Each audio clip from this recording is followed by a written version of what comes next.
This isn't heaven, but it is the Pick Six podcast coming to you on Thanksgiving week. It's Sam McKewon, it's Jimmy Watkins, I'm Evan Bland. And as we gather to think about things that we're thankful for and reflect on the realities of our world, Nebraska football is 3-8. Nebraska basketball is 3-2. And we're at sort of that intersection of seasons. We'll talk a little hoops today. We're going to have some picks. We're going to look at the senior class. But before we're going to lead off with some Adrian Martinez here in a bit and the quarterback situation. But as we reflect on what we're thankful for today, fellas, what comes to mind on this most, open of holidays? The personal stuff. Yeah. Family, friends, food. As it relates to Husker-related things, I'm thankful that there's a couple of good teams to cover. I think the women's basketball team's going to actually be pretty good. And I've long been interested and connected to covering that team for now 11 years. I don't cover them full-time anymore, but I follow them closely, and I think they're actually going to be good. So they're going to be a nice little winter story. Whether they're dominant or not, I don't know. But thankful for all the things, right? All the things. Why not? I mean, that's kind of how it's got to be. Thankful I'm still around here in this COVID world. There's a lot of people who spent a hard couple of years. It's been hard. This Thanksgiving feels more festive than the last one. The last one felt like everybody needs to kind of stay home, and things aren't great out there in the pandemic now, but it still feels better than it did last year. So. Thankful for employment and the ravenous fan base that allows me to hold that status. Ravenous. Although I will say, on Saturday, wasn't too thrilled with the reactions from people about the pass interference call against Wisconsin. Right. Like, I get it. It was pass interference. Let me put that out in the ether, because people were upset with me for I didn't on Twitter. I did not apparently acknowledge heavy enough that it was a pass interference on the last play call. But like, it just feels what like. What did you say? Let me clear. All I said was like it shouldn't have come down to that or something like that. Oh my! But let me clear out for a second. He went there. Slipped a. Yes, but yeah. Let me clear out for a second. This is like, not to go too galaxy brain, but this is like a problem plaguing our society. People do not want to be held accountable for their own actions, so they will take any exit that includes pushing the blame onto something they can't control. Someone got a promotion over you at work, it's not because they outworked you or they're producing more, it's because they're brown-nosing the boss, or because, they're it's a connection or something like that, or someone dumps you. It's not because you weren't fulfilling a need or there was a compatibility issue. It's because they're crazy. They're crazy. And with football, I feel like it's bled over into that, this whole ref thing. People don't want to admit, we didn't play well enough. It was the refs screwed us. If that penalty is called, the ball's on the 11-yard line? Correct, yes. Has anything that we've seen from Nebraska football in the past 4 years give you confidence that they're going to score from the 11-yard line? No, not really. On one play? No. So that I don't think. Jimmy got ratioed. I just don't like. I did get ratioed a little bit. Evan got ratioed the first year he was on the job. We've all gotten ratioed. That just bothered me. That bothers me in general. I think blaming the refs for a loss like that is like, it's the pinnacle of loserdom. That really grinds me the wrong way. Fair enough. I'm thankful for. So it was funny. I'm thankful for a lot of other stuff too.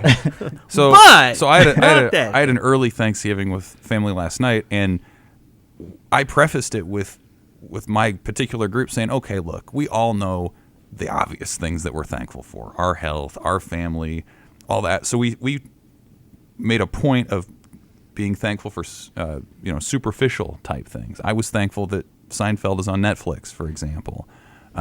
Things like that. Like, very good. And that show kind of brings on you Netflix out right now, isn't it? But the other thing, and this is maybe a little deep for the Pick Six podcast, but that spanking fresh haircut you got? Is that what you're thankful for? There's a difference between being thankful and giving thanks. Being thankful is sort of a passive thing where it's like, oh yeah, I'm thankful for that. Giving thanks is sort of an active way of expressing gratitude that kind of is different. I think it's deeper. It's maybe more rewarding in some ways. So I'm trying to give thanks for things as opposed to just being thankful and leaving it at that, if that makes sense. It does. You giving thanks to Netflix for putting Seinfeld on? I'm not giving thanks to That's fine. He does that once a month with his It's giving me a $10.99. great deal of I'm appreciation. thankful for Netflix. I'm enjoying it. I'm enjoying Seinfeld. The next, yeah. I'm thankful for the and giving thanks to the companies that make the canned cranberry sauce. Because even though other people like the really, bougie, as my daughter likes to say, cranberries with, the kind of whole cranberries that are linked together with, jelly, whatever. Just give me the whoop, and that thing comes out. It's shaped like a cylinder. Mm-hmm. Yeah. And then you slice that thing up, because that cranberry sauce is beautiful for what you call the perfect Thanksgiving bite, which is 4 or 5 things on one fork. That cranberry actually sticks on a fork. The cranberries that it's loose, it's just falling all over the place. But that cranberry sticks, and so you can put all the things in it. And then you can also mash it up like you would with a pestle, and you can make a nice little cranberry mayo. Much easier than you can with the whole stuff. So I'm actually giving thanks to the cranberry sauce. Good for them that they came up with a jellied option. And then there's all these people out in the world that kind of look down their nose at the jellied option. Okay. Not me. No. You Give don't thanks. I guess should we give thanks to the machine shed that we went to 6 times during the road trips this year? We did. 6 times. Nobody's more in love with the machine shed than our Tom Chattel. No, yeah. I don't think Tom's capable of mentioning the machine shed without cursing. He's just, it's always the machine shed. Oh, the machine shed expletive. Yesterday, he's just too excited. When we were in the press box at Memorial Stadium, less than 10 minutes after the Adrian Martinez news had broken, Tom was sitting there next to me in the press box, and he was just kind of staring at the field, and he said, blank and shed, the shed. I mean, that was front and center. Yeah. You heard it, right? Yeah, I was there too. That He was saying on that his while he was mind. filling out his expense report for the shed before we did the podcast too. Tom loves the shed. Anyway, that's a lot of behind the scenes good stuff there. Obviously, the topic of the day is Adrian Martinez. Sure. Scott Frost on Monday at his press conference said he's going going to to be a have problem replacing Adrian Martinez? Sure. He's going to have a Ghost shoulder of Matt issue Lubick. to deal with Going after to the Ghost season. come in? I actually liked Matt a lot, but he's not there anymore, so we're using the We have to sure fill in. voice. We have to fill in Sure, for sure. good question. No, it's not going to be good. No, sure. No, not sure. Okay. Your Red I'll Zone's stop really now. struggled, Coach. Sure. Sure. Yeah. But I guess the question I wanted to put out there was let's assume for the moment that this is it for Adrian Martinez, that he's not playing Friday. Assume that he goes pro or transfers or for whatever reason is not back next year. What's his legacy at Nebraska? And how do you kind of just break down how complicated it is when you talk about stats, winning? What's that legacy that he's going to have with this program? His legacy is as a lightning rod. He is the all-time leader in total yardage at this school, and yet he has never led the team to a winning season. And that I was listening to. I didn't mean to, but I turned my car on I believe Saturday night after the game, and I went to go grab a snack before I did some writing. And I was listening to one of the call-in shows. I always have my radio on 1400 because that's where they do the coaches shows. And someone was calling in and just saying that there was time for Adrian to go, and he hasn't developed, blah blah blah blah blah. And then him and the host, it was like a 10-15 minute interaction of like, well, what if I told you, the defensive players haven't been winning either, and what should they not come back? And That's what was said. That was the response. Look, it wasn't. You should be listening to our podcast instead of some of these call-in shows. But that's an interesting to be response. sure. To be sure. Should they not come back? I mean, actually, what you just said there, continue. But Yeah. I'll point that out in a second. Okay. Yeah. I mean, he'll probably be, for better or worse, the defining player of the Frost era, unless Right. Frost turns this thing around in a major way going forward. that was Scott Frost's guy. It was one of the, if not his first recruit after taking the job here. And it's the guy that he was going down with no matter what. I still think, and I know that what are you supposed to say in these moments when people are asking, do you want Adrian to come back? And Scott says yes. I still think he believes that. I still think he wants Adrian to come back next year. Yeah, definitely. And I don't know how the fans would feel about that. I think they're ready to see some change. But he's a guy that offered so many glimpses into what this offense could be and then would pull the rug out from under you. And that's a unique kind of player to be equal parts so good at times, so bad at times. And for that reason, he'll never be forgotten, I think, among Husker fans. But the lens with which people look back on him, I can't say. I can't say what color it will be.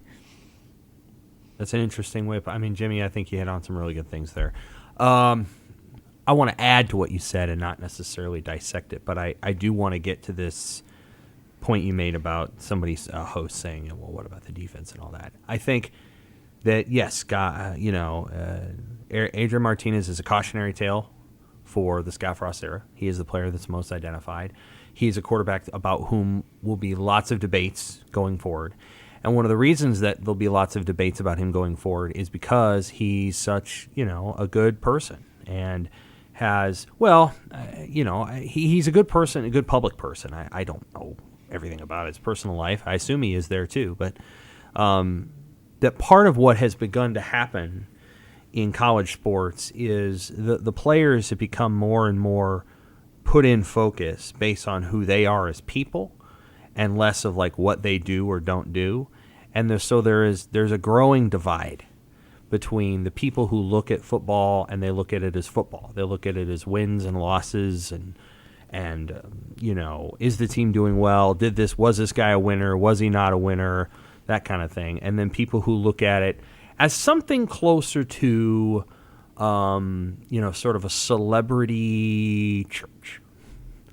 And I have felt like over the last several years that there's been a kind of a blurred line in the way that the team is covered sometimes, not by the people in this room, but in general, between football and church.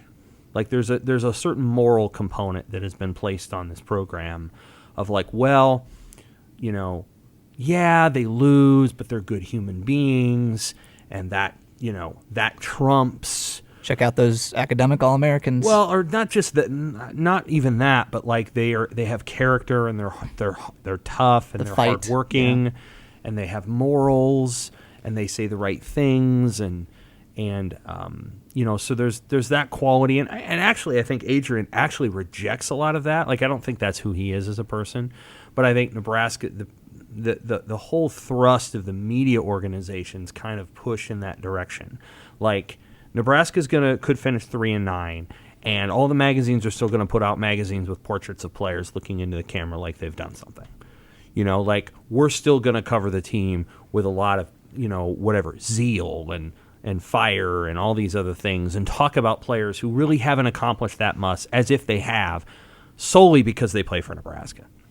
And I think Martinez is sort of in that moment, in this program's history where he's given a lot of latitude based on who he is as a person and the injuries he's played through. And, they spent a lot of time talking about the injuries he's played through. There were other players in Nebraska football history who played through a hell of a lot of stuff, and it just wasn't talked about the way it's talked about now. So our culture has changed. The way the player welfare has changed. And I think Adrian's all in the middle of that. And the other thing, the big galaxy brain thing for me is it's possible that Adrian Martinez is coming along at a time when the dual threat running quarterback is no longer the preferred mode of operation among really, really good football teams. And I think that we have seen Martinez as a cautionary tale for defenses have adjusted. They might give up yards, but they don't give up points. And sooner or later, they've got dudes on their side of the ball that are going to hurt your quarterback. And they're going to knock him out. They're going to hurt him one way or the other. And, yeah, I understand that Martinez didn't get hurt. He got hurt on an innocuous play against Wisconsin, but how many times has he been hit on that shoulder.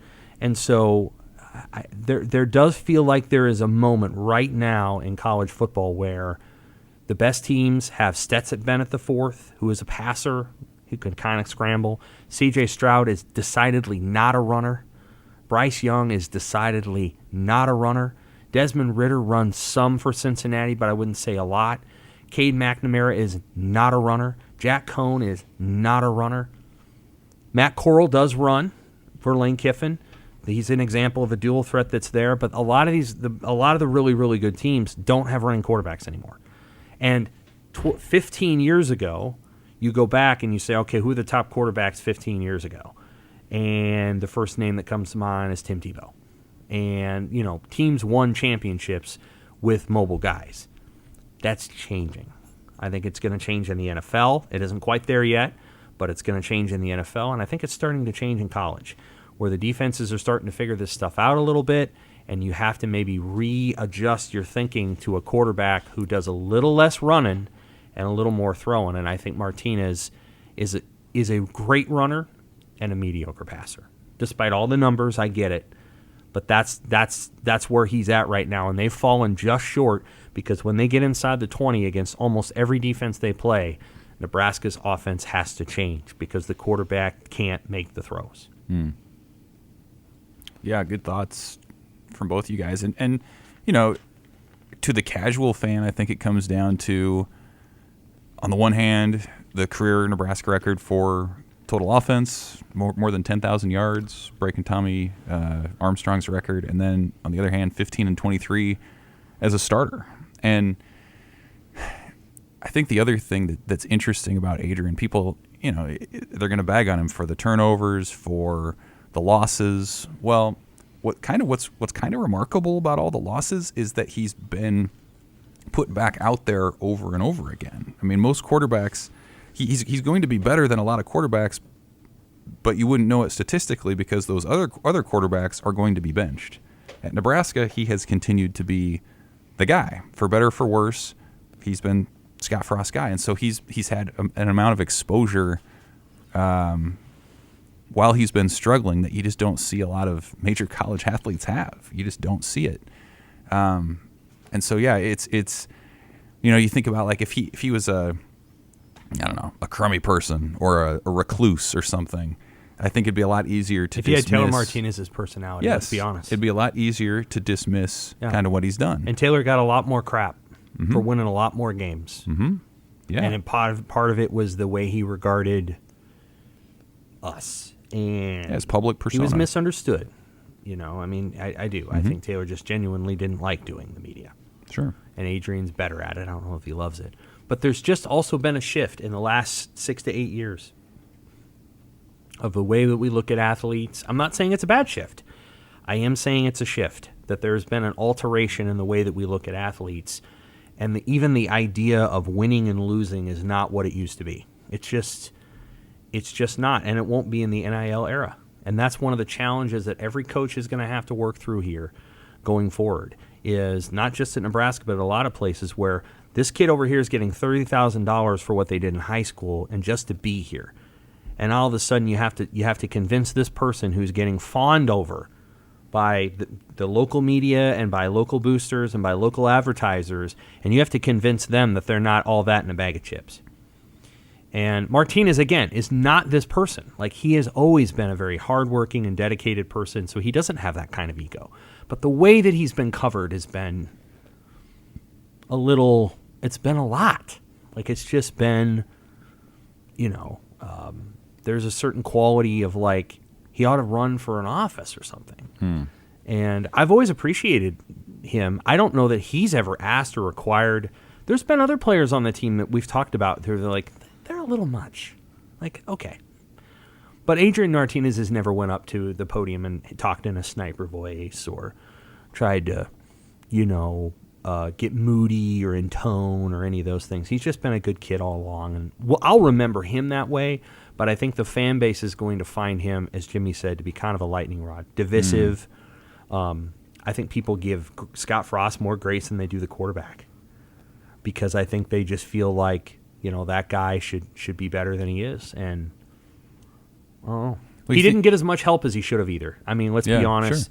The running back and receiver rooms have been for years around there, and that part hasn't been fixed. Well, you think about that saying, like, it's not when you remember somebody, it's not what they said, it's how they made you feel. And, like, that's all over the board with Martinez, because he makes some people feel like, man, our program's in great shape because this guy's a great kid. He handles himself with class. That's the word everyone uses to describe Martinez, is classy. But for other people, man, he's going to represent frustration. 4 straight losing seasons. The failure of the Scott Frost era to this point. And so I think that's what's really interesting when we look back on this thing in 5 or 10 years, is people, depending on where they're coming from, are going to have a lot different perspectives on him. You know what, though? Regardless of what he made them feel, right? Like, when Iowa fans look back on the Spencer Petras era in 10 years, he'll have probably 3 times or double as many wins as Adrian, assuming he stays around. But Spencer Petras doesn't get the heart pumping. It's like the you date a real clean cut, straight arrow 9-to-5 pencil pusher, and you date a guy who spends maybe a little bit too much time at the local watering hole and gets you into trouble. But, like, man, it's kind of fun. Even though he's frustrated, it's kind of fun, right? It's Adrian Martinez. Okay. So now it comes to Iowa, which has been sort of the anti-Nebraska, if you will, where all the metrics, or a lot of the metrics at least, say Iowa shouldn't be 9-2, just like a lot of the metrics say Nebraska shouldn't be 3-8. But here they are in these spots. What, to you guys, is on the line this week? And then maybe more specifically, as we continue the quarterback discussion, how much does what Logan Smothers does Friday, how much does that impact how Nebraska attacks that position in the offseason? The implications of this game are kind of the same thing as Wisconsin. I won't belabor it too much, but transfer portal's watching. It's a lot easier to sell 4-8 with, we finally broke through at the end than it is to sell 3-9. And it's like, if we just did this here and this here. It's like at a certain point, they can't all just be one quick fix. At a certain point, when you're losing close over and over and over and over again, maybe you're not as close as you say you are. There's some fundamental reason, fundamental flaw why you're losing all those games. So it would help, certainly, to win one of these games. Although even then, even if you win this game, you still got 4 of them, right, that are like that. So that's that. The quarterback thing, I think they should and will grab someone from the portal no matter what happens. Even if Logan Smothers lights the world on fire this week, it's real dangerous to bet any amount of your currency, not actual currency, but metaphorical currency on a 1-game sample size. The name Matt Flynn comes to mind. Got a big payday off of 1 game, basically. So, it's certainly, if Logan Smothers eats it on Friday, that didn't help him at all. That's not going to, maybe they go even more aggressive in the portal if he has a really rough day. But yeah, I think the stakes for him are just show the coaching staff what you've been showing them. I think Scott said yesterday that he trusts Logan to do whatever he needs to do to run the offense, and as long as he keeps showing that, he'll stay in the position that he is now, which is he's the incumbent guy if Adrian Martinez doesn't come back, and that's a leg up on anyone they might bring into the transfer portal, even if they're a better passer than him. I think that's good. I'll be just to dive into Iowa. Iowa's going to run what they usually run. They'll keep their safeties back. Their corners will challenge at times tight. Their linebackers do a great job of dropping. Their linebackers are really, really good, really well coached. So if you're gonna move the ball on Iowa, you're gonna have to move it bit by bit. They don't give up a bunch of big plays. Much like Nebraska's offense fit Wisconsin's defense and has now 3 times in a row, it's harder to fit Iowa. I think Iowa's defense is structured in a certain way, and Nebraska's going to have to matriculate the ball down the field 3 or 4 times. I'll be surprised if they hit a bunch of big plays. I really will. Oddly enough, don't you think Logan might be a better suited guy to do that? Maybe. We'll see. I think if he had played a whole season, perhaps. The Adrian of 2020 was a pretty safe player. This year they opened it up a lot more. You didn't score a hell of a lot more points, ironically enough, doing that. And we all kind of saw the offense in the first half of the Illinois game, and then we saw it a little bit against Oklahoma. We haven't seen a lot of it all season. Like, we saw a little bit against Michigan State, but a lot of times the offense has been, let's go out and be hell on wheels. And maybe they go back to what they were doing in a couple of those games, and they're more modest and control the football and try to play field position. They don't have a punter who can do that. That's too bad. But there's a way to win a game where you ask your quarterback to throw it 15 times, 20 times. That's about what I think they would ask him to do. I mean, I don't think they're going to ask him to do a lot. So hopefully he can exist within that structure. And hopefully Nebraska their defense can play well enough. I mean, their defense is really beat up. And they've played a lot of the same 11 guys all year. I don't know, same 15 guys or so. Yeah. And the backups are beat up. Tanner's probably, I don't know if he'll be back. Feldarius Payne's out. Damian Daniels is out. DeAndre Thomas probably isn't 100%. Hard to say. He didn't play a ton of snaps, so that's one of the reasons I say that.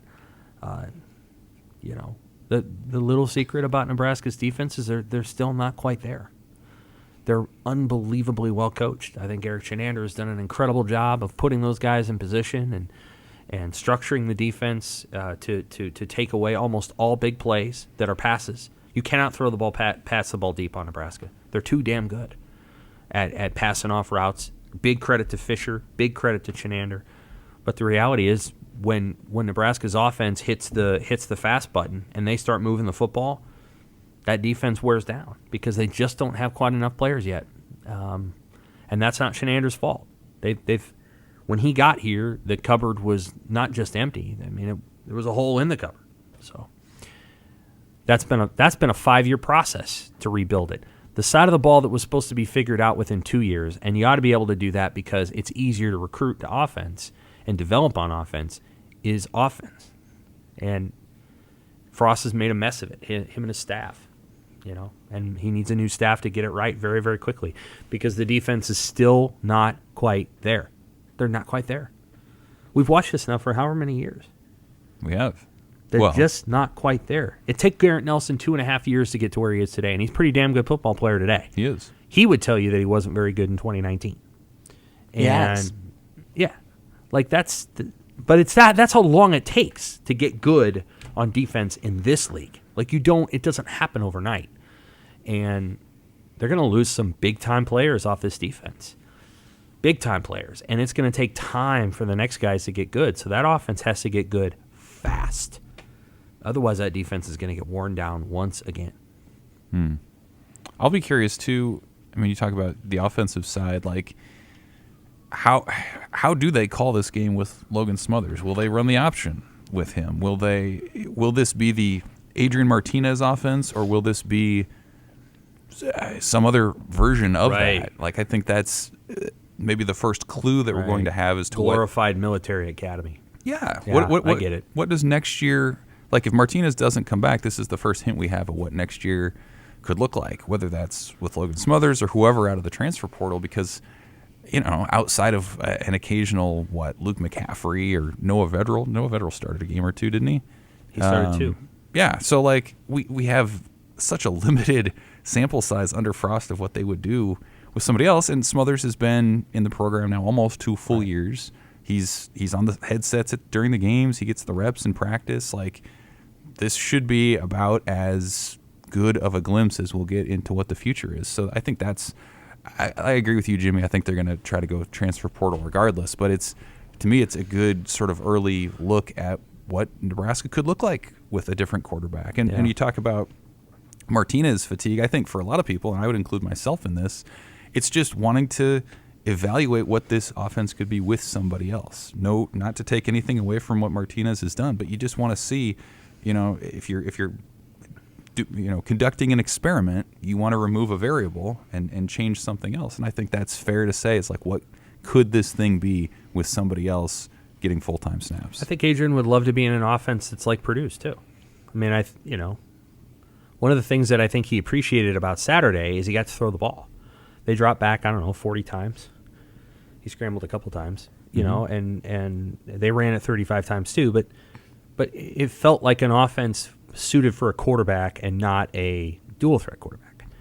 And I think he liked that. I think Nebraska could very easily go to something that Purdue does. Purdue has a very different kind of offense than Nebraska, but there's similarities built within them.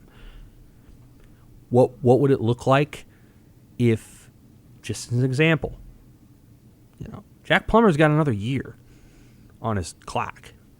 Aiden O'Connell's got that job locked down. He's going to be second team All Big Ten, Aiden O'Connell. Probably. Maybe Cade McNamara will win it. I'm going to put O'Connell, second team, personally. Plummer's probably going to leave.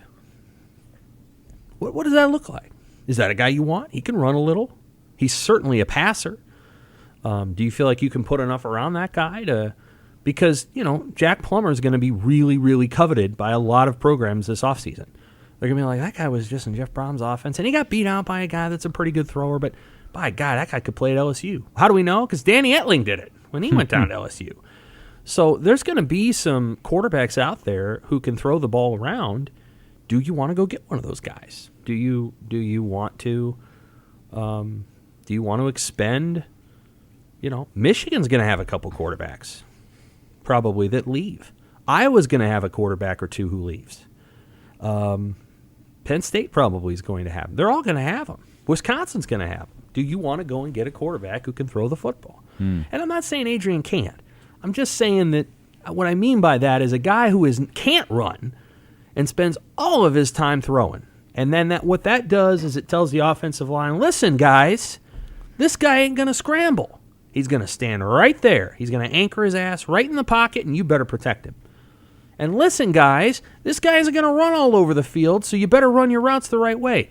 There's things that happen when you have a multifaceted quarterback where routes get changed, protection plans get changed because you don't always know where that guy's at. And I would just be curious to see if they went and got somebody who was much less mobile on purpose. Well, I think they've always emphasized mobility. That's a great example of one of the variables that I'm talking about, because everyone's dogged the offensive line and it's had its struggles, but I think you could make the argument that Martinez has helped that offensive line because, man, if he was just back there stationary, he might have been roasted on passes, or maybe he's hurt it because, as we've said before, they don't know if they're running or passing. They don't know where they're blocking because he's running Mahomes around. And drops. I think he's back 9, 10, 11 yards on his drops. My point is I would like to evaluate that line with a different quarterback to see which way it goes.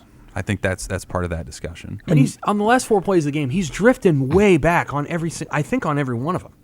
Like the last throw of the game, which was pass interference, that's a long-ass throw that he's making. I mean, he drifted all the way back, to the 30, and he's throwing it across his body with a clicking shoulder. Tough throw. Yeah. You made a lot of good points there, Sam, but the one that Evan highlighted and I'd like to also highlight is if you grab a plumber, can you put enough around him? And that's something we might learn a little bit more about this week with Smothers at quarterback, because as we've talked about all year, the quarterback is the everything this year, right? Adrian Martinez is the superstar that makes everything happen.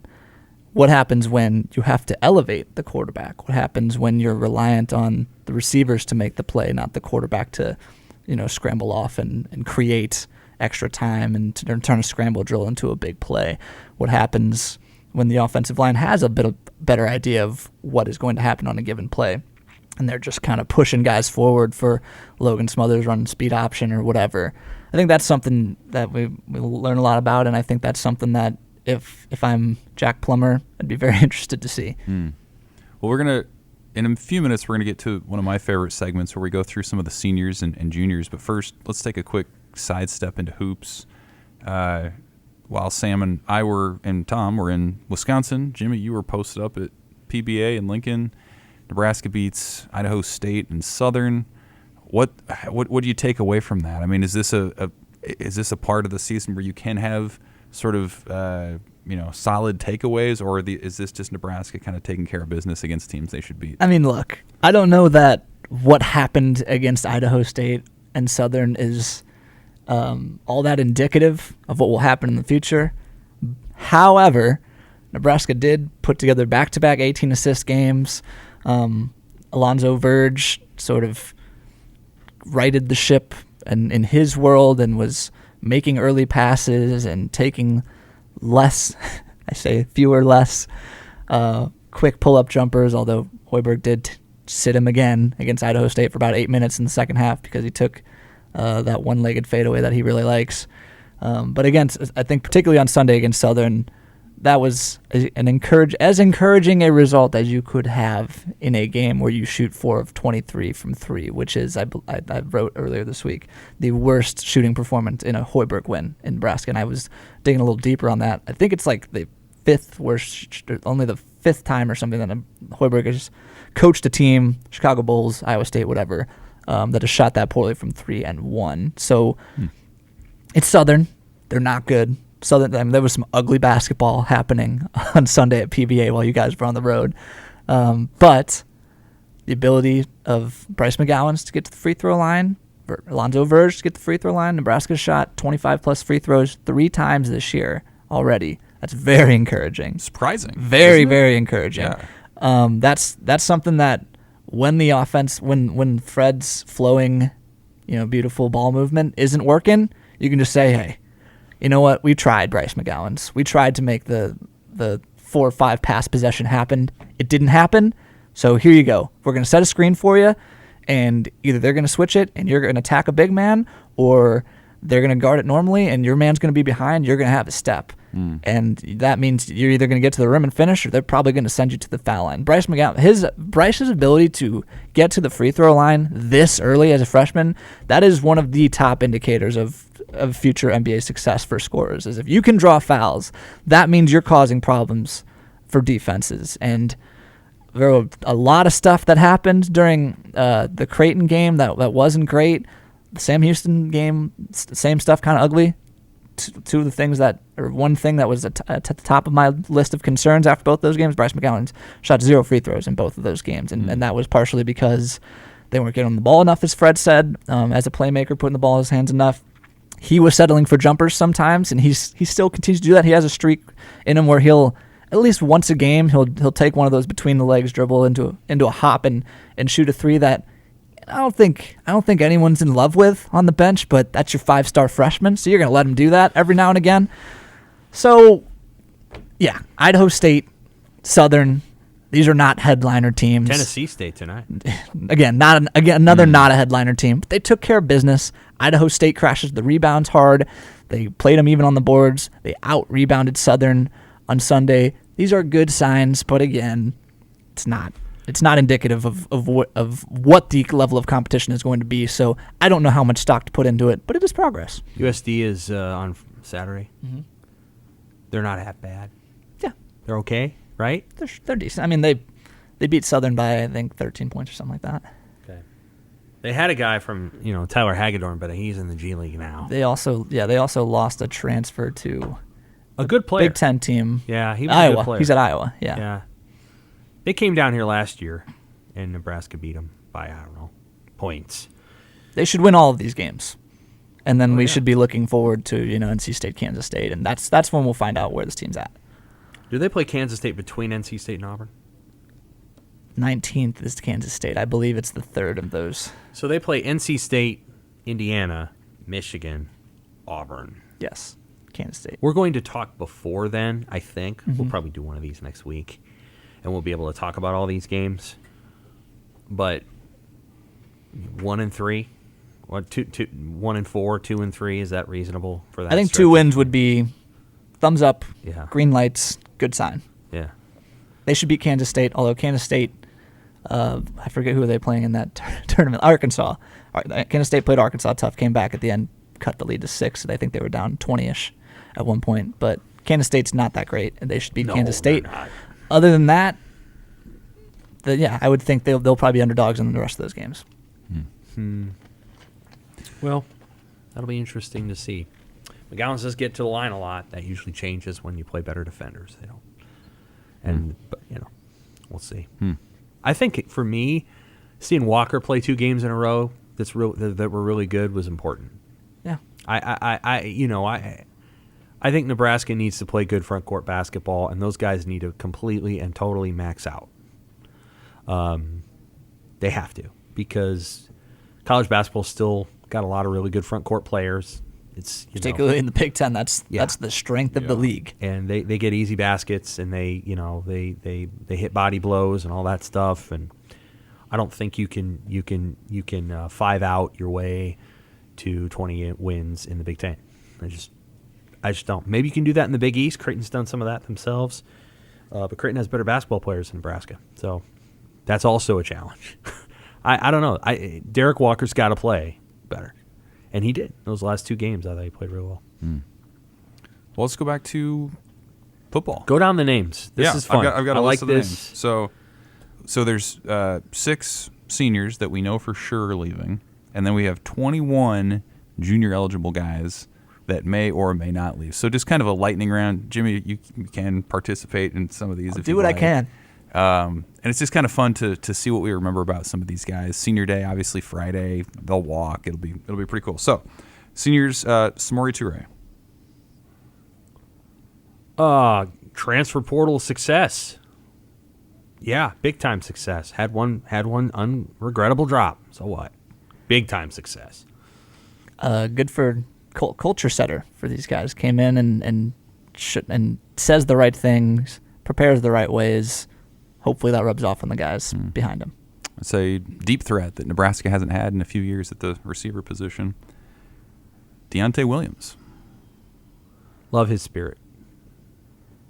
Love his speed on the back end. Love his. I mean, we spent Sam talking earlier about how good Nebraska is at defending deep balls.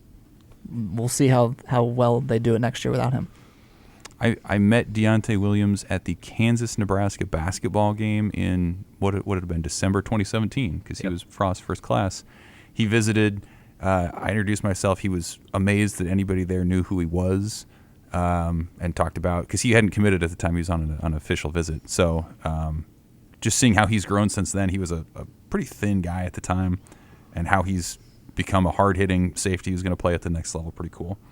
Markel Dismuke. Quiet, the only Calabrasca guy who made it, and he's been a good player and a steady guy. But quiet, can't believe he's the only Calabrasca guy, but he is. A cool dad story with him and Deontay Williams that probably at this point will never see the light of day. And I interviewed both of them about their relationships with their children, and they had some really cool stuff to say, but there was, I think the initial hiccup was when I first got here. I flew back to Columbus for a weekend to see some family, and then when my flight got delayed on the way back, so I missed a one-on-one with Markel, and Sam had to actually do it and stall then I lost the audio. Yes, Yeah. he had to interview Markel, lost the audio. Also had to keep Deontay occupied for a couple minutes while I was lifting from the airport to the stadium straight there. But yeah, both of those guys seem to be very, very involved fathers, and that's a cool story. But I guess it'll just exist in my Google Docs for the rest of the time. Yeah, I would agree with Sam. Calabrasca, the survivor guy who's had every reason to leave for years and has stuck it out. JoJo Doman. Can't run a jet sweep on that man. Nobody's been able to run one on him since that reverse play against David Bell. So one of the most dynamic hybrid defenders that Nebraska's had in a really long time, and probably underrated. Great player. Strange that he wasn't a captain. I think that there's Sam talks about JoJo when Sam was talking about guys putting on voices at the microphone. I thought of JoJo. He's an enigmatic figure. Great football player, enigmatic figure at Nebraska. I think, was it 2019 when he didn't get a black shirt right away? 18. It was 2018, and but Might have been 19 too. It was one of the two. But he had that early career injury too. I think he had like an ACL, maybe two. But he worked his way back from that. He's overcome a ton to be one of Nebraska's most versatile players. This side of Eric Hagge, potentially. Yeah, he's one of the smartest players that Nebraska's had too. No doubt about it. Joba really understands the game, and they'll be fortunate to find somebody else like him. Connor Culp. Oof. I'll go with him. Brutal honesty. Yeah. I have a ton of respect for a guy who misses field goals and faces up to it, talks about it. You know, the mental struggles, all of that. Like, there were probably even times when I you know, I'm never going to turn down talking to somebody, but it was like, man, are you sure you want to talk after this one? But just the bravery with which he faced his own issues, I'll always remember. Like to the point where it's like, you know, you can say no, right? Like after the Minnesota game, I was just like, man, why is he in the hallway right now? We've talked about this enough. We know what the deal is. I don't know what new he's gonna have to say there. But yeah, shout out Connor Culp for being a brave media figure. Had his truck stolen last year. That's what I There you remember. go. Levi Falk. Oh, good interview. Good interview. Good player. He's the guy that Martinez twice overthrew in the Michigan and Ohio State games. That's what I think. Poor Levi. That's what I think of. I think of the two plays where he did nothing wrong other than be 2 inches too short No. to catch a 4-yard crossing pass. I don't know. That's all right. That's all right. Falk was the one in the Oklahoma game who was posterized, right, with that interception. That's right. But he had the ultimate response on Twitter. social media, Yeah. where he's like, "Yeah, I'll share in this, but we got the field position out of it because that interception came on 4th down and actually cost Oklahoma." So the way he handled that was Classic cool. heady receiver response. That's great. Ben Stilley. Really tough. Quiet, tough guy. Nebraska, I think when I think of him and I think of Austin Allen, I think of Nebraska. So really respect his honesty about a lot of different things. It's subtle. He's not a loud guy. He's not a performer. When he says something, you pay attention because you can tell sometimes he's saying it through gritted teeth. Mm-hmm. Yes. Was proud of myself for sort of breaking the Ben Stilley, wall last week. Asked him about. He said he was overcome with emotion when he was saying goodbye to JoJo in the locker room, and most every question that you ask Ben Stilley, he will start with, "Yeah, obviously," and he stopped for a second and he blushed and he's like, "Yeah, we shed some tears." I agree with all that. The thing I remember was after the Purdue game in 2019, he was so frustrated by that loss, and he came out and said, "We don't work all year to have this kind of result." Like, and just that kind of raw honesty in that moment. I don't know. I always remember that because I agree. Like, how as much work as he put in and as little as he got out in terms of wins and losses, ultimate grinder. Yep. All right, so those are the seniors. Those are the guys we know for sure are gone. And we don't have to do all these guys, but I'll just hit on some for the sake of time. Start with Austin Allen. You mentioned him a little bit. But leader, captain, going to be a coach one day. And after he has an NFL career, because I think he's going to have one. Yeah, leader, honest with us too, upfront about what's going on. Like, you want a pulse of that locker room, you talk to that guy. Yep. Go-to quote, really came along as a player. NFL career, agreed. Chris Klarvik. He'll be back. I agree. And we can preface this by saying a lot of these guys probably will, but these are guys who could go in theory. Special teams guy, good backup, transfer portal success. Not every transfer portal player needs to be a superstar, but he'll be back. I remember I think he's got like a 40-something inch vertical or something. And that's one of the first things I learned about this team. Is I think I had the linebackers for our position previews. Sneaky athletic, that Chris Klarvik. Yeah, cool story coming from Northern Iowa to Nebraska and sort of carried that chip. He's the guy who I think is an embodiment of this idea that, like, the FCS guys that come here absolutely still feel like FCS guys and want to prove that they belong. Right. Matt Sichterman. Smartest guy on the team. Yeah, software developer, yes? Yeah. Triplet. Asked Levi Falk about, this is what I should have said for Levi, but about living with Matt Sichterman and the couple of the offensive linemen. And Levi Falk said, "Yeah, I have to share a bathroom with those guys. You know how that goes." Great. Brock Bando. Thing probably I remember about Brock is that he was one of the few players that Nebraska ever got from IMG. Mm-hmm. Yep. Not positive I've ever seen Brock Bando in person with his helmet off. He's real. I wish him well. Yeah, guy who stuck it out, who didn't have much of a role as early in his career, could have transferred, decided to stay, and was a valuable reserve for him. Let's see. I'm trying to pick some guys who Cam? are likely to leave. We'll get to Cam. Oh. These are fifth-year juniors, by the Okay. way. Damian Daniels. Oh, maybe the most improved player of the people we're talking about. Like, Daniels has gotten a lot better, and he at times is dominant.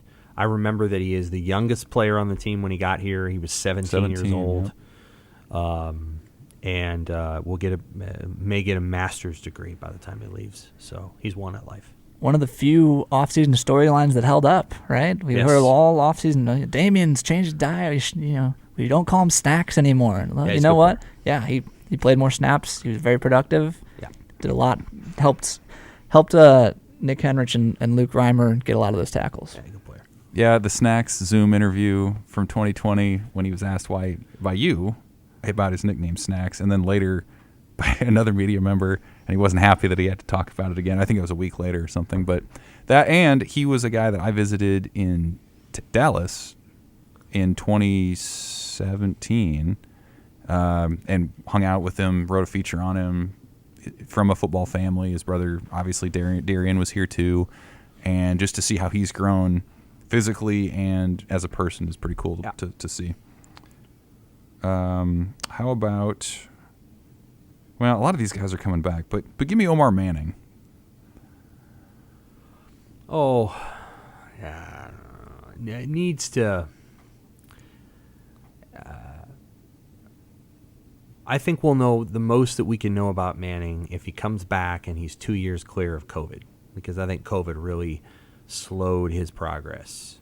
He's one of the players that I would say Sevion Morrison, who went to the transfer portal, maybe a few others, they were most impacted by COVID. I think I would say Morrison and Manning, and so we'll see where Manning's at, but lots of talent there. Brave dude. Takes some gumption for him to open up about the mental health challenges that he faced last year in a public setting, particularly in a sport like football where it's macho, shake it off, kid, rub some dirt on it. It's not the reality. Everyone take care of their who was it this week who had Stephon Diggs yesterday was talking about some of the same stuff. Let's take care of your mental health, everyone. Yep, man of mystery and one of the most distinct deep voices. Oh, yeah. We were talking about this yesterday in the interview room. Omar Manning, James Earl Jones vibes for sure. Underrated great voice, Travis Fisher, the defensive backs coach. He's got these velvety vocal cords. It's a little Morgan Freeman-esque. I know that's super duper high praise. I don't want to besmirch the name of Morgan Freeman, an all-time great narrator. But Travis Fisher, I could do an audio book. I would recruit him for an audio book. All right, and then some of the fourth-year juniors who could go. Do you guys want to do Martinez again, or No, we're good. Probably hit on him pretty well. Feldarius Payne's one; he'll probably be back. You would think. How about Caleb Tanner? He's one who could potentially move on. We haven't talked to him in a long time. I don't think I've ever spoken to Caleb Tanner. I know he did a podcast earlier this year, I think, but he hasn't talked to the media in a long time. It's been a couple years. As Chinanders said on Monday, apparently Caleb's just really grown off the field as a better teammate and all these other things. And what I would say about Caleb, which I think is true about Garrett Nelson and other players, is if you don't come into the Big Ten like the Ohio State defensive ends come into the Big Ten, you better plan on about a 2 or 3 year physical and mental curve. And I think Tanner completed that curve last year. He was pretty good this year, and he could be really good next year, but it does not happen right away. You do not. This is not a league where you can roll in at 100, whatever he was, 195 pounds, maybe 210. I don't know what he was very thin, and expect to get it done. It's just too hard. And so I think he should come back. He played all of his freshman year in 2018, but really that should have been a redshirt year for him. He didn't redshirt. I think he would greatly benefit from a 5th year because he should have redshirted his first year. Yeah, I mean, emblematic of what I would say is Nebraska's defense's greatest weakness, the lack of the pass rush. Obviously, it helps to have a pass rush in all cases, but particularly in this era, as Sam said, where we're trending a little bit more towards backup passer and pick you apart a little bit, and Nebraska likes to drop back and keep everything in front of them. Yeah. It's a lot easier to beat that defense when there's no one coming after you. I'll say this much, too, Jimmy. Nebraska has, in the back half of the season, we'll unpack all this because Chinander's coming back. They have increasingly gone to this pretty basic twist where their defensive ends don't attack a lot on the edge. They do twists back inside. They don't have a great interior pass rush either. And, I don't know that Nebraska has a lot of guys who are feared right up the middle. And they probably need to get a little bit better there, too. So Tanner's a little undersized to be a great edge pass rusher, but they also have an edge. They haven't run those guys off the edge a ton. They've twisted them back inside and done a lot of middle blitzes and things like that. The random thing I remember about Tanner was he was a signing day commit for the 2018 class. Yep. I believe in February. Yep. And he might be the last one to do that for Nebraska. You think about signing day commitments, everything's about the early period now and how much recruiting's changed. I can't think of another one. That might be it sort of marks the end of an era in terms of how recruiting is done. So I'll remember him for that. That it does. Last one, Taylor Britt. Oh, great guy. Irrepressible spirit. Jimmy can talk more about him since he did a big story on him. I was just going to say, I wasn't going to talk too much about that, but bubbly. Just like a really great outlook on life. And one of the guys where we heard it all year about how we're not going to quit and this is a team that sticks together. I don't know if it's because Cam has another smooth, velvety voice or because of his disposition. I just believed him more when he said it, the way he spoke passionately about it whenever he talked about it, whereas some guys, it felt like they were saying it because that's what you're supposed to say. Taylor Britt came here, and when Taylor Britt said, I came here to play football, we're going to keep playing football, he meant it. Yeah. Mm-hmm. Totally. I think of him dancing with fans and really enjoying it. And Nebraska's had players like that before, but he's way more authentic, I think, than some others who have done that. Also had his dog stolen or lost earlier this year? Something like that. Yeah. It was weird. Great family Wanted to ask story. him about that. Yeah. Part of Frost's first class, really one of the first pieces that's endured in the Frost era. Great guy. Mm-hmm. Picks? That was good. I enjoy doing that every single year. You ready? Evan is up 15 on me and 10 on Jimmy. Sheesh. Okay. So we have this week. Remember when I was ahead a little bit, comfortably? That was fun. So the strategy is this to add week, more games. Well, these are all games that we want. Rivalry week, man. This week, and then we will do next week is the championship games and Army-Navy, which I think is a week after the championship games. And then we'll do the bowls. There we go. Let's so do we're kind of down to the three last ones, but this one and then the bowl ones are big, long lists. So there's a way to come back, and of course, the battle between Jimmy and I is still a little bit there. But Evan seems to be in a great position to win. Seemingly. Northwestern at Illinois. Give me the fighting Bielemas. Illinois. God, Northwestern's bad. What did I do there? Illinois for me. Maryland at Rutgers. Maryland's a 1-point favorite. It's basically a pick 'em. I guess I'll go Maryland quarterback play. I'm going Rutgers. I'm going Rutgers too. Penn State at Michigan State, also a pick 'em. These are great lines. I'll go Penn State. Penn State for Jimmy. Yeah, I think the Ohio State hangover continues. Penn State. I think Michigan State. I know everyone was like, I think Sam was saying Mel Tucker, that extension phony because he's not staying. I think Michigan State a little quick on that trigger. Well, he'll stay now, at least for a little while. For sure. But a little quick on that trigger. I'm going to actually take Michigan State in this one. Sean Clifford is questionable. He left the Rutgers game. People felt like maybe he left because they didn't think Rutgers was going to score. So Sean Clifford is in general questionable. Yeah. I'm not sure what the purpose of behind him leaving the game was, but anyway.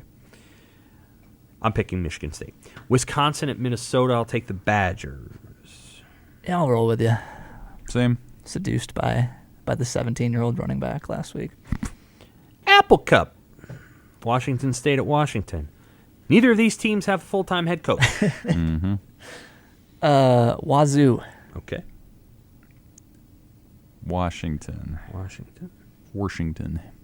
I'll take Wazoo too. It's in Washington, but Pick it out of Seattle a at hat. Thanksgiving. Yeah. I don't know. Civil War. Oregon at Oregon State. Oregon feels like the answer. Oregon State's not bad though. I could see the Beavs doing Me it, too. but Oregon. Oregon, and here's part of why. Oregon needs to win this game to win the division. They have 2 losses. There's a way they can actually lose the division and not even play for the Pac-12 championship, play Utah again. I think the Rose Bowl is it's a pretty, people want to play in the Rose Bowl. So I'm going to say Oregon. Bedlam, Oklahoma State. Yikes. The Oklahoma quarterback They situation. could play again is- next week. Yeah, I don't know. I'll go Oklahoma. I'm going Okie State. I think that defense is for real, and Oklahoma's quarterback situation remains tenuous. Oklahoma. Maybe I'm goofy. I just don't really think Oklahoma State's that good. I agree. They're 10-1, and Really? they're like the least impressive 10-1 team that I've come across. This is the thing where I'm like, if this team were in the Big Ten and they had Nebraska's schedule, they're 6-5. That's my thought process. Like they're really not that good, but the league they're playing in is just deficient enough to what the Big Ten is that teams like this kind of escape by. I feel the same way about Baylor, which is 9-2. Oklahoma, North Carolina State. Incidentally, I think the ACC is better than the Big 12 this year. That's interesting. Top to bottom, not at the top, Yeah. but at the top to bottom. Give me the heels. Same. UNC. I'll go NC State. Florida State, Florida. I'll take the Noles. My God. It's 2 bad teams. I don't know. Post-firing bump. Give me Florida. Gators.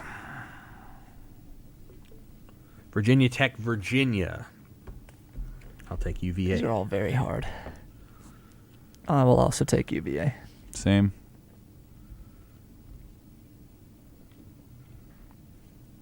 Kentucky, Louisville. I'm going Kentucky. Has to be Kentucky. Those are interesting picks. I'm going to take Louisville. Interesting, as in stupid, he means. No.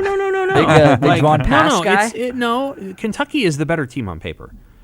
Louisville playing at home, and their offense is very similar to Nebraska's. If you watch their offense, they can score on almost anyone. And they had one crappy game early in the season against Ole Miss.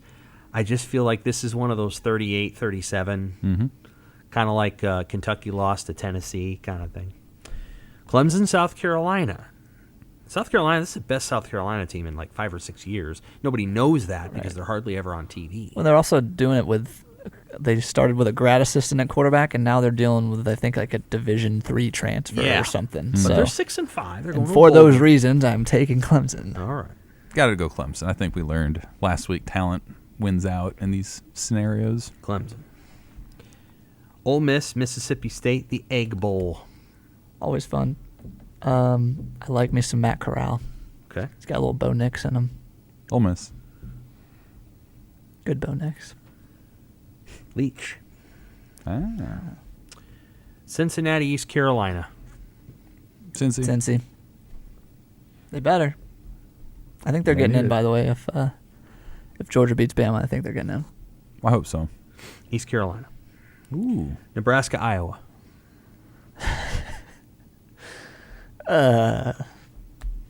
It would be extremely Nebraska to win this game. I can't pick. No disrespect to Logan Smothers, can't pick them. Give me Iowa. It's got to end at some point. The streak has to end at some point. I don't know that it ends today. Friday. I'm going Iowa too. Iowa for me. The big game, Michigan, Ohio State. Until I see it, I'm taking Ohio State. I think it'll be a good game, better than they've played in a few years, but Ohio State. I didn't even put the Iron Bowl on here because it's going to be about a 50-point win, and I didn't put the old Oaken Bucket on Can here I tell for a the real same quick reason. fun Ohio State Michigan Yes, story? that would be great. So obviously I'm from the Buckeye State. I've been in Columbus for my fair share of Ohio State Michigan games. When I was a college sophomore, I believe, I was there whatever year it was where they had the 4th and 1 spot with JT Barrett. And I actually got a little bit too into the tailgating scene and fell asleep, quote unquote, in the third quarter of that game. Woke up in overtime with a box of wings next to me, opened up the box of wings, started smashing them, and watched the end of a great game. Where was this at? In the Columbus. parking lot? This was in Columbus took place over the course of several bars and friends' Gotcha. apartments. Fair enough. Yeah. Nice. It would have been quite something if it had been in the parking lot. that game, Michigan blew that game. They should have won it. And then they blew it. And I'm taking Ohio State too. Kind of rooting for Michigan, which I don't normally do. But I can't go that far. it would be kind of interesting to see them in the playoff. That was a fun game that we covered 2 months ago. That was a legitimately good football game. And I was very impressed with Michigan's resiliency that night. They probably should have lost because Nebraska had all the momentum, and they did. They fought pretty darn hard. So that's a very, very good team, but I think they're going to fall short against Ohio State. And that is the Pick Six. Happy Thanksgiving. What's your favorite pie? Okay. Thanksgiving pie. Probably pumpkin. Okay. Pumpkin's a Thanksgiving theme. I'm an apple guy. I'll go pecan. You're A a great little- pecan pie is maybe the second best dessert in the world. Okay, what's the best dessert in the world? Strawberry shortcake.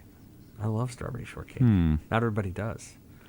But pecan pie, honestly, really good pecan pie. And we got one last year from somebody who makes them in Lincoln, and it was unbelievable. Just unbelievable. Well, that'd be pretty high. It's a little high on the polls for me. I think they're top 10, but I don't know about number 1 and 2. Anyway, we are thankful for you, the listener. We give thanks. We hope that you guys do the same this week, too. Put on your stretchy pants for Thanksgiving and take part in one more Nebraska football game this year. Thanks for listening. Quit Happy whining about Thanksgiving. penalties.